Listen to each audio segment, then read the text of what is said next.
des noms bien raisonnables, disait-on tous les jours d'Ergaste. Cette physionomie si douce, si prévenante, disparaît un quart d'heure après pour faire place à un visage sombre, brutal, farouche, qui devient l'effroi de toute une maison. Ergaste s'est marié. Sa femme et ses enfants, son domestique, ne lui connaissent encore que ce visage-là, pendant qu'il promène partout ailleurs cette physionomie si aimable che nous lui voyons e qui n'est qu'un masque qui prend a sortir de chez lui. Che li conosciamo e che è soltanto la maschera che si mette quando esce di casa. Il n'est pas content de Léon quand on le voit. Eh bien, chez lui, c'est un homme qui ne dit mot, qui ne rit, ni qui ne gronde. C'est une angoissée, solitaire, inaccessible. Sa femme ne la connaît point, n'a point de commerce avec elle. Elle n'aime rien qu'avec une figure qui sort d'un cabinet, qui vient à table et qui fait expirer de langueur, de froid et d'ennui, tout ce qui l'environne. È soltanto un simulacro che esce da una stanza, si mette a tavola e fa morire di nebbia, di freddo e di noia tutto ciò che lo circonda. Tersandre, il venait l'autre jour de s'emporter contre sa femme. J'arrive, on m'annonce, je vois un homme qui vient à moi, les bras ouverts, d'un air serein, dégagé. Vous auriez dit qu'il sortait de la conversation la plus badine. Sa bouche et ses yeux riaient encore. Qu'est-ce qui croit que sa femme est à plaindre avec lui? Je l'ai trouvé tout abattu, les teintes tombées, avec des yeux qui venaient de pleurer. Nessuno penserebbe che sua moglie ha tutte le ragioni per lamentarsi di lui. La vedi prostrata, il viso terreo, gli occhi pieni di lacrime.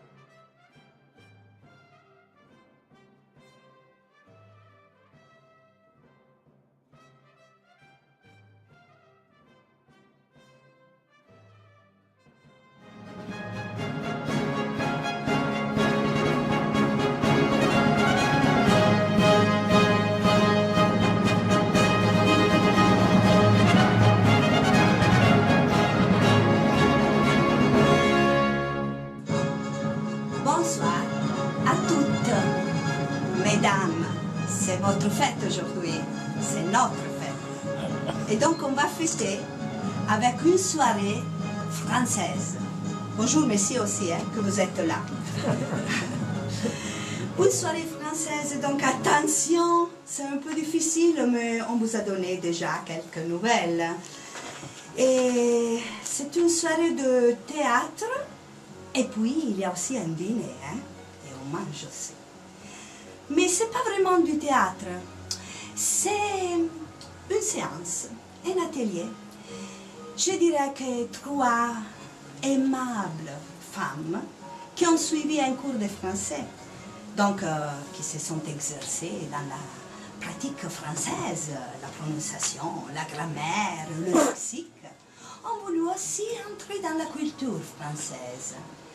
Et donc, elles ont bien pensé de travailler sur une pièce d'un écrivain du XVIIIe siècle, Pierre Carlet Chamblain de Marivaux, le jeu de l'amour et du hasard.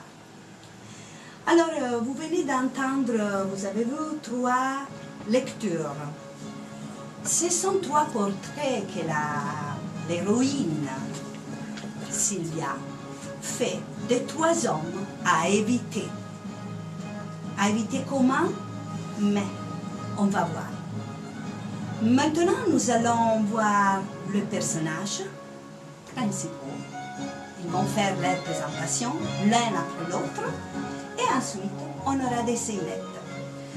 Donc, le premier personnage est Sylvia et elle fera sa présentation. Je vais... Oui.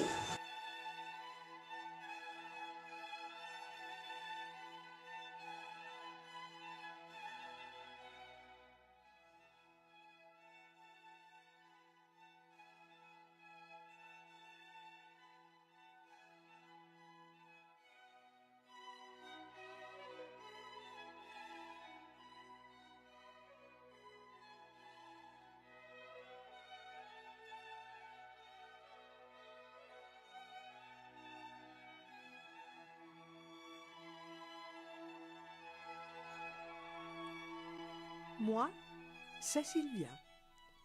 Je suis la fille de Monsieur Orgon, du comte Orgon. Je suis noble et je vis dans cette maison avec mon père et mon frère. Ma mère est morte quand j'étais toute petite. J'aime beaucoup la musique, je joue du violon, j'aime aussi la lecture, le théâtre, la danse et surtout, j'aime la liberté.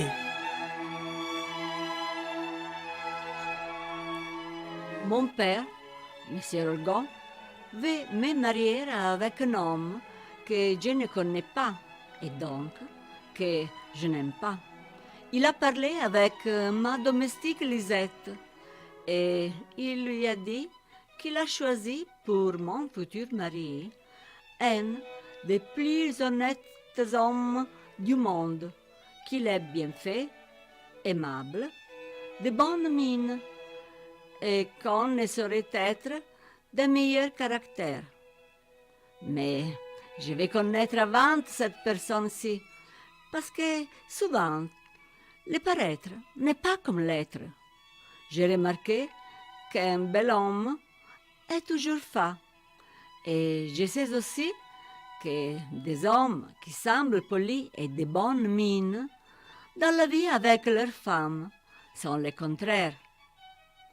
Ça te risque à courir se marier avec un homme inconnu. Je préfère rester demoiselle. Je ne suis pas comme Lisette. Selon elle, la chose la plus importante pour une femme est se marier, mais pour moi, cela n'est pas naturel. Lisette dit, un mari est un mari. Le mariage a de grands charmes pour elle, mais je ne m'ennuie pas d'être fille et je n'épouserai pas celui que mon père me destine sans le connaître. Je vais connaître mon mari. J'ai pensé à un stratagème, lequel, mais à un déguisement.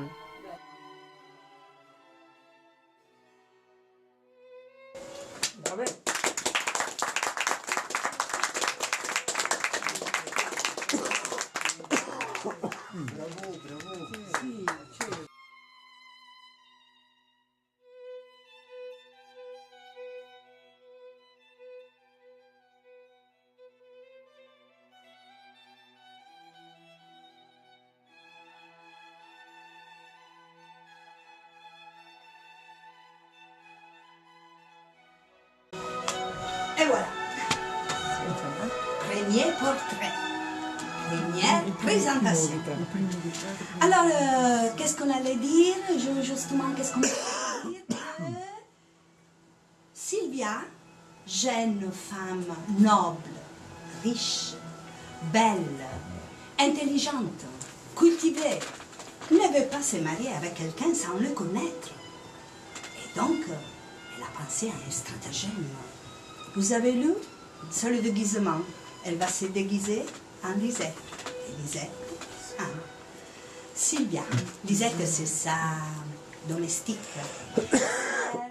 Nous allons voir dans quelques instants. Et la même chose, la pensée, son prétendante. Et donc, Dorante va se déguiser en valet et son valet en Dorante. Et donc nous allons voir ce jeu. Donc c'est une pièce où on parle d'amour, mais surtout on parle du jeu du couple. Donc c'est pas vraiment l'amour, c'est le jeu que l'on va voir. Avec un langage très raffiné, très raffiné. C'est très difficile pour mes aimables élèves, parce que c'est la langue du XVIIIe siècle. Donc voilà. Et maintenant, Sylvia va se transformer en Lisette. Donc vous allez voir la présentation de Lisette. Mais ce sont toujours les mêmes actrices. Et donc c'est un peu difficile. Hein? Entrer dans un autre personnage, ça veut dire pas seulement l'interprétation, ça veut dire aussi le costume. Et donc un peu de temps. Mais elles sont prêtes. Et donc elles vont entrer.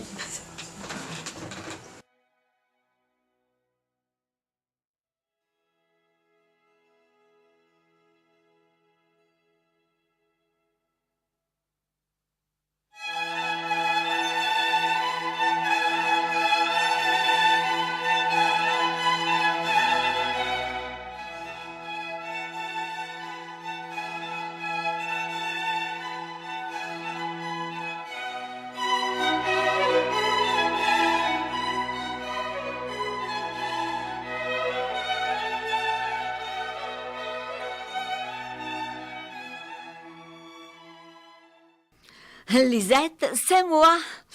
Oui, je suis la domestique de Madame Sylvia. Excusez-moi, j'ai oublié de vous saluer. Bonjour à tous, mesdames et messieurs. Alors, je me présente. Je travaille dans cette maison depuis longtemps. J'aime bien toute la famille. Et ils me font beaucoup de confiance. Je suis une fille très simple et on dit que je représente les savoirs populaires. Je suis conformiste, simple et j'aime aussi la vie simple. Mon rêve, mais c'est le mariage. Oui, mon rêve, c'est le mariage. Je serais bien aise de me marier. Cela est naturel. Je voudrais un homme aimable, bien fait. Voilà de quoi vivre pour l'amour, sociable et spirituel. Voilà pour l'entretien de la société. Par Dieu, tout en sera bon dans cet homme-là, l'utile et l'agréable. Tout s'y trouve. Ma patronne, au contraire, ne veut pas se marier avec un homme qui aurait ces qualités. Je ne sais pas ce qu'elle veut, et peut-être elle non plus ne le sait. Elle dit, des beautés et des bonnes mines, ce sont là des agréments superflus. Moi, je pense que si je ne me marie jamais, ce superflu-là sera mon nécessaire. Je sais que ma patronne a trouvé une solution, un truc, un déguisement.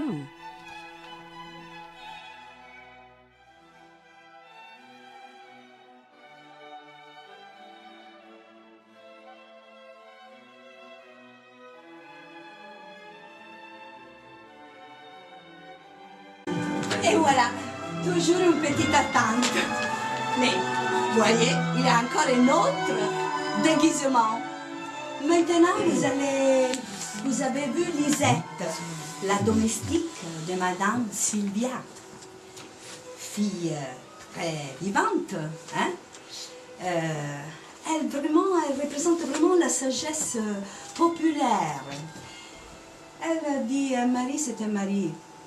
C'est la seule chose qui m'intéresse. Tandis que pour la noble Sylvia, c'est pas là, c'est la seule chose. Il faut connaître. On ne peut pas être femme tout simplement. Hein. Et donc, maintenant, on a 3 personnages masculins. Le prétendant de Madame Sylvia, Dorante, qui viendra se présenter à vous. Et ensuite, on verra son valet, Arlequin. Je vous parlerai après d'Arlequin. Pour l'instant, je vous dis seulement que cette pièce, qui a été jouée en 1730 à Versailles, a eu un grand succès. Marivaux était très aimé. Je ne sais pas si vous connaissez, il était aussi écrivain de romans, il a écrit Les paysans parvenus et plusieurs pièces de théâtre, dans lesquelles il va toujours. Peut-être que Dorante est prêt. Vous êtes prêt, Dorante? Ah, j'avais oublié de vous dire, il est là, regardez. Oui. C'est vraiment un homme, hein, de bien. Hein, voilà. Et on va le voir, on va voir si sa présentation correspond à l'image.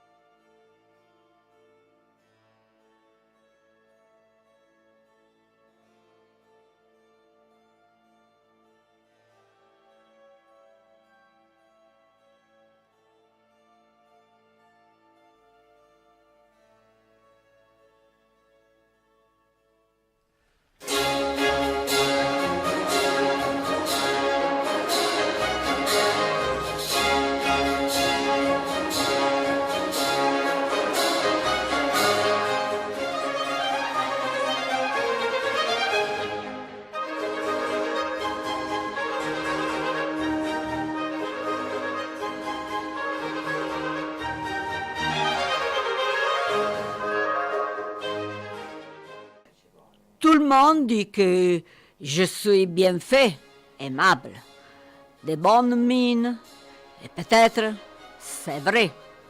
Mon père veut que j'épouse une jeune fille qui est riche, belle et noble.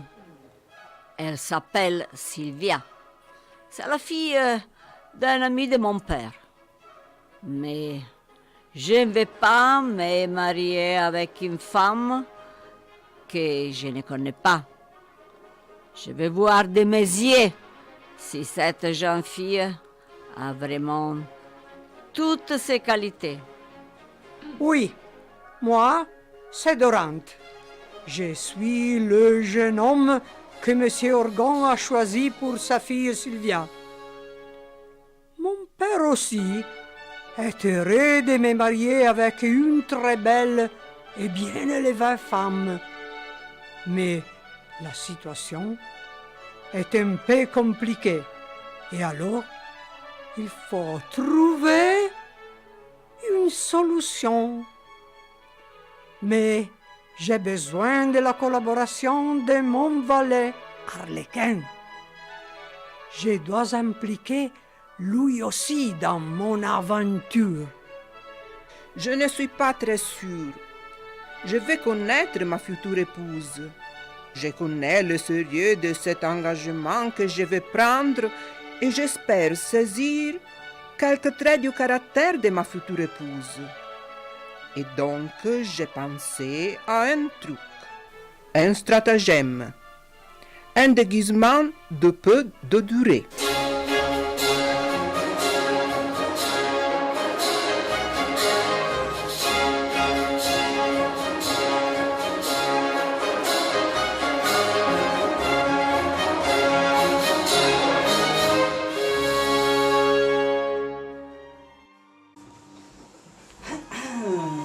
Bah, il correspond? Peut-être que oui. Oui, hein? Pas mal, hein? Et maintenant, on a Arlequin. Arlequin, en réalité, c'est un personnage de théâtre italien, de la comédie de l'art. Mais la France aimait beaucoup le théâtre italien. Et Marivaux a utilisé Arlequin plusieurs fois dans ses pièces. Et il a gardé tout d'Arlequin. Donc, ses aspects positifs et ses aspects négatifs. Arlequin, vivant, rusé, amoureux, qui a toujours besoin d'argent. C'est lui vraiment. Il est bien, il est sympa, très sympa. Mais le passage d'un noble à un homme du peuple, c'est un peu difficile. Et donc, nous attendons que le passage arrive.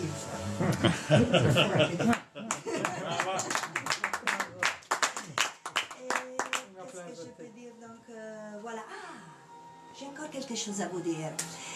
Donc, je dis, c'est le thème de l'amour, le thème du couple, le thème du mariage.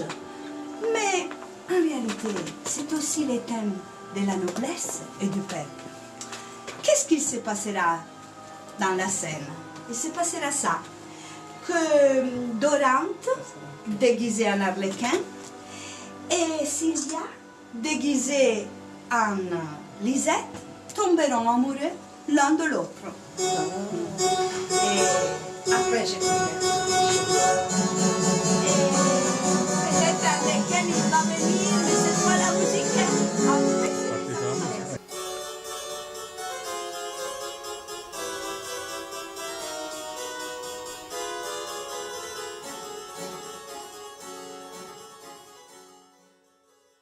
Moi, c'est Arlequin. Je suis le valet de Monsieur Dorante. J'ai accompagné mon patron pour connaître sa future épouse, mais je tiens moi aussi à me marier. Je suis tombé amoureux d'une très belle fille, très aimable, et sa présence me bouleverse. Son nom est Lisette, ou Sylvia, je ne sais pas. Je suis un jeune homme très rusé et j'aime beaucoup faire des blagues. Quand je parle, il est très difficile de comprendre si j'ai dit la vérité ou si je plaisante. On dit que je m'avoue tout en rien. Je suis un jouet intelligent. J'aime rire, j'aime la vie, l'amour. Je pense que cette histoire Pleine de trucs et de déguisements. est faite pour moi. Mon patron, Dorante, m'a conduit avec lui dans cette aventure. Son père veut qu'il épouse une jeune fille qui est belle, riche, noble. Mais avant de se marier avec elle, il veut la connaître pour être sûr de toutes ses bonnes qualités. Et pour cela, pour mieux la connaître, il a conçu un stratagème. Quel stratagème, hein? Mais les déguisements.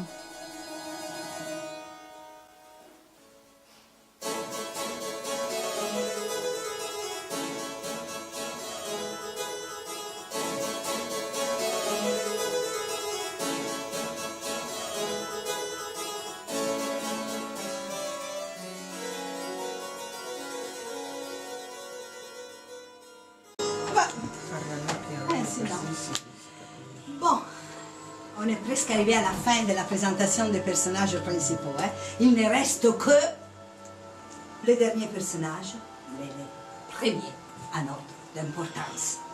Le patron de la maison, monsieur Bourbon, riche, aimable, cultivé, pourquoi pas. Il veut pour sa fille un mariage qui augmente sa richesse. C'est pour ça qu'il s'est mis d'accord avec son ami, afin que sa richesse, doublée de la richesse de son ami, devienne une grande richesse. Et il a pensé à Dorante, homme aimable. Mais vous avez vu, souvent, le paraître n'est pas comme l'être. Et donc attention, il faut connaître les gens dans leur intimité. Et quelle est l'intimité des nobles? Mais quand ils sont avec leurs domestiques, c'est là qu'ils sont vraiment eux. Et c'est pour ça que que Sylvia s'est déguisée en domestique. Et c'est pour ça que Dorante aussi s'est déguisé en domestique. Mais ils ne le savent pas. Seulement Orgon connaît tout. Et donc on va voir ce qui se passera. Maintenant, nous attendons l'entrée du maître de maison, Monsieur Orgon. Il est là, il est prêt à entrer.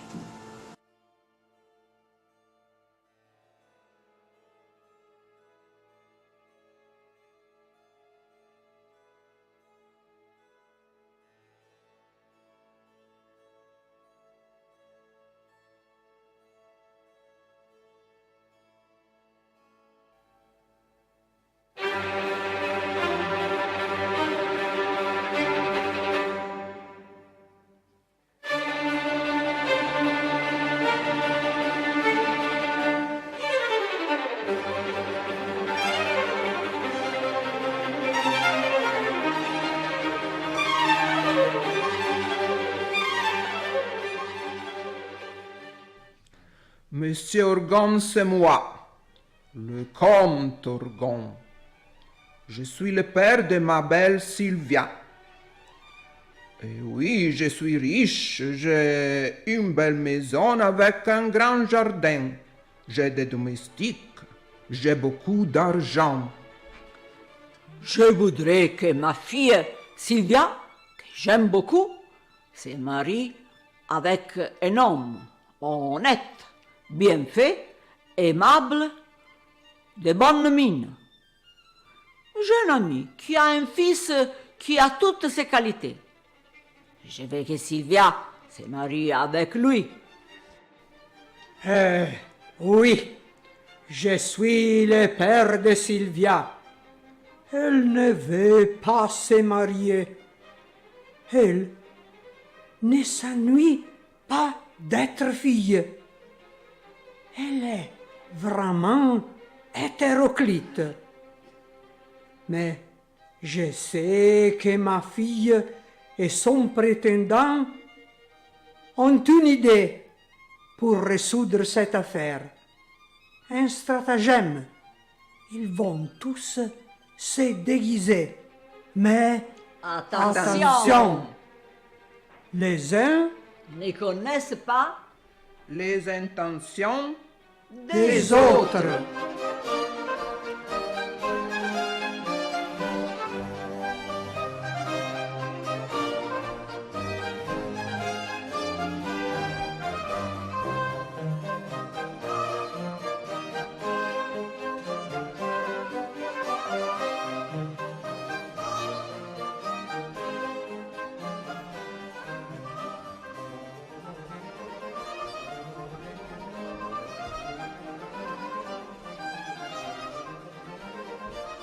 Première partie terminée.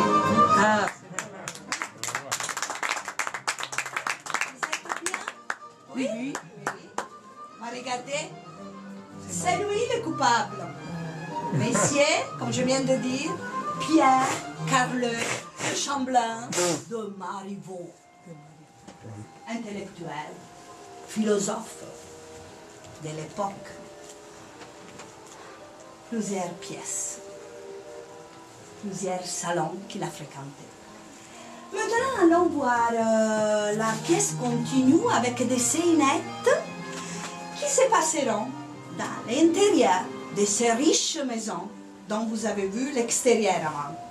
Et maintenant, regardez la richesse de ces salons. Les planchers riches, le plafond. Là, peut-être il y a le portrait de M. Orgon, on ne voit pas bien, mais il est là, hein, il est là. Et ce sont les salons que la noblesse fréquentait. Elle ne savait pas ce qu'elle attendait dans quelques années. Ah oui, oui. Et le fleur, hein, les cheminées, les tentes riches, grand luxe, pendant que le peuple souffrait la faim, les riches s'amusaient avec ce divertissement sur l'amour, le jeu, afin que tout reste pareil, que rien ne bouge. Je venais de vous dire que Les riches tombent amoureux de riches et les pauvres tombent amoureux de pauvres. Donc, tu restes comme était.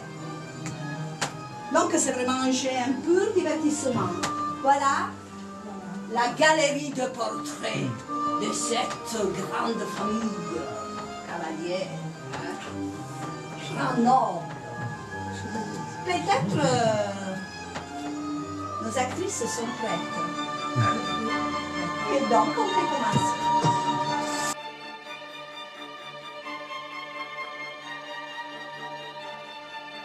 Ma foi, madame, il n'y a presque point de filles, si lui faisait la cour, qui ne fût en danger de l'épouser sans cérémonie. Aimable, bien fait. Voilà de quoi vivre pour l'amour. Sociable et spirituel, voilà pour l'entretien de la société. Oui, dans les portraits que tu en fais, et on dit qu'il y ressemble, mais c'est un on dit. Et je pourrais bien n'être pas de ces sentiments-là. Moi, il est bel homme, dit-on, et c'est presque tant pis. Tant pis, mais voilà une pensée bien hétéroclite. C'est une pensée de très bon sens.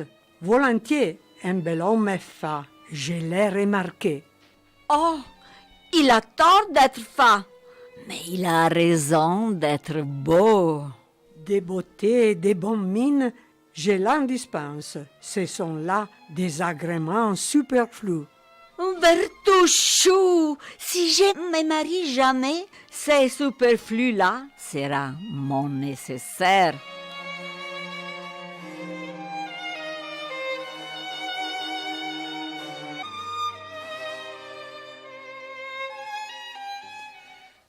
D'où vient qu'il ne voudra plus de ma fille quand il la connaîtra? Te défies-tu de ce charme? Non, mais vous ne vous méfiez pas assez des miennes. Je vous en fais mes compliments, Lisette. Nous y voilà. Vous plaisantez, monsieur. Vous vous moquez de moi. Je vous le répète encore. Le cœur de Dorante va bien vite. Tenez, actuellement, je lui plais beaucoup. Ce soir, il m'aimera. Il m'adorera de même. Eh bien, s'il vous aime tant, qu'il vous épouse. Quoi? Vous ne l'en empêcheriez pas.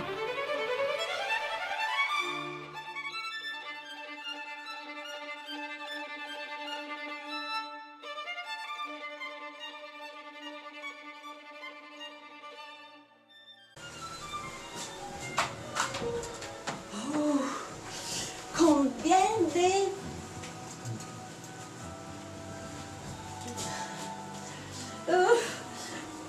Cette noblesse. Il va très... C'est ça, toujours en retard. Toujours en retard. Combien de temps il plaît pour changer les habits, les vêtements. Oh. Ouais, je propre, mais il y a toujours, qui n'est pas, qui est sale. Oh, mais vous savez que je vous dis qu'il va arriver les moustachons. Alors, il va voir la noblesse. Il va voir la noblesse. Que fini il va faire.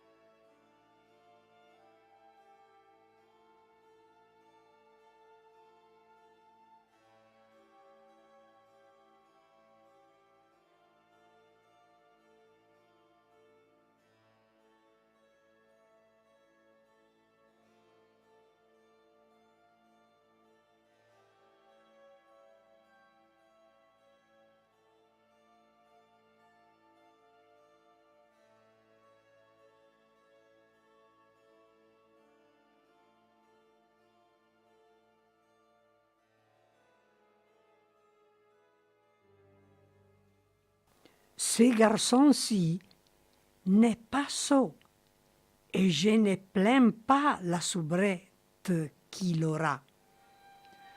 Cette fille-ci m'étonne. Il n'y a point de femme au monde à qui sa physionomie ne fit honneur. Bourguignon, tu arrives avec l'intention de me dire de douceur. N'est-il pas vrai? Ma foi, je n'étais pas venu dans ce dessin-là, je te l'avoue. Mais à ton égard, c'est une autre affaire. Enfin, j'ai un penchant à te traiter avec de respect, qui te ferait rire.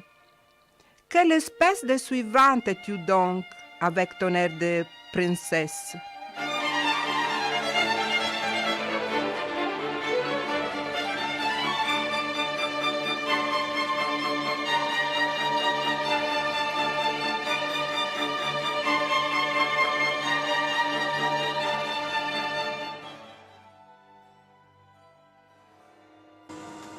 Alors, vous savez que maintenant vous allez assister à la dernière scénette.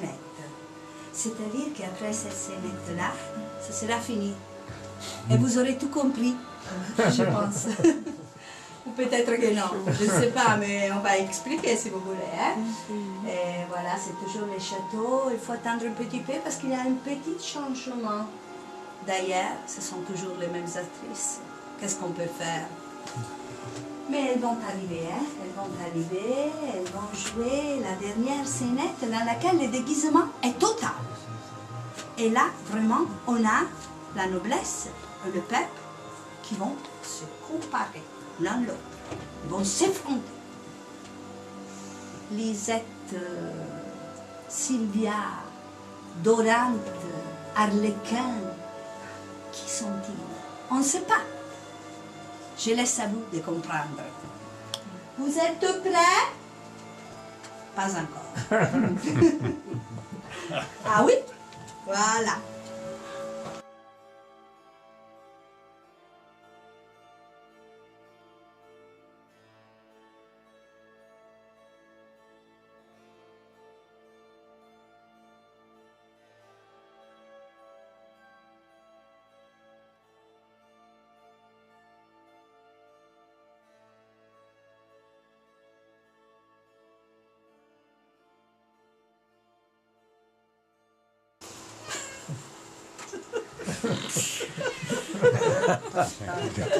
Regarde le verso.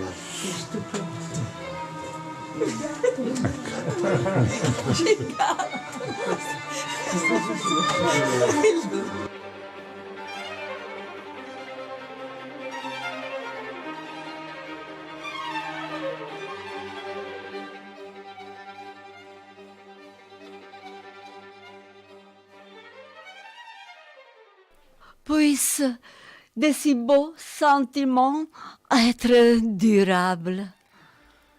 Jurons-nous de nous aimer toujours, en dépit de toutes les fautes d'orthographe que vous aurez faites sur mon compte. Arrêtez-vous, je ne saurais vous offrir dans cette posture-là. Levez-vous. Oh, voilà encore quelqu'un.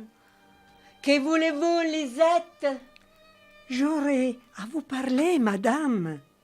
Revenez dans un quart d'heure. Allez, les femmes de chambre de mon pays n'entrent point qu'on ne les appelle. Monsieur, il faut que je parle à madame. Mais voyez l'opiniâtre soubrette. Reine de ma vie, renvoyez-la, n'interrompez point nos fonctions. Ne pouvez-vous pas revenir dans ce moment, Lisette? Mais, madame, Mais, ce mets-là n'est bon qu'à m'a donné la fièvre. les vilains hommes. Madame, je vous assure que cela est pressé. Permettez donc que je m'en défasse, monsieur. Puisque le diable le veut, elle aussi. Patience. Ah, les sottes gens que nos gens.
questi lì, questi sono andati a